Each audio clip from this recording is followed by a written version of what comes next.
So it's really cool. So then it's able to link that and base it there. And then what happens is that the US commander of the base is alerted, all that kind of thing. And what happens with that is they're able to then send orders from Gotham straight to a US, say like the USS Kennedy or like the nearest ship. And it says, okay, this scenario is 6 hours for the ship to reroute and be like at that port. Yep.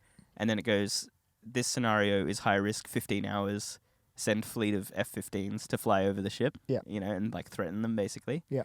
And so like there's a series of scenarios that it comes up with. Yeah. And it has run a model of how risky that scenario is likely to be, like based on all the past outcomes and all the data that it's got. Wow. So then what happens is they decide to, in that scenario, they decide to reroute the US ship. Yeah. And what happens is the drone that's watching the Chinese destroyer notices. So like what happens is the ship starts to head towards the port, the US ship, and then the Chinese destroyer starts to veer left and pretend that it was monitoring the coast. Yeah. And so the whole idea is that the Chinese had obviously the same amount of data. Yeah. And using their own systems. Yeah.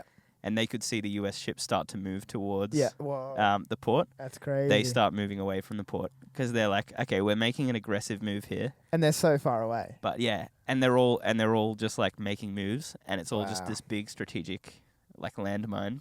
And so so Gotham there was very important because it was able to allow for the decision making to happen, which probably could cost like millions of lives if they just let the Chinese ship just go straight to that port, start blocking it off, and they'll start shooting transport ships or whatever.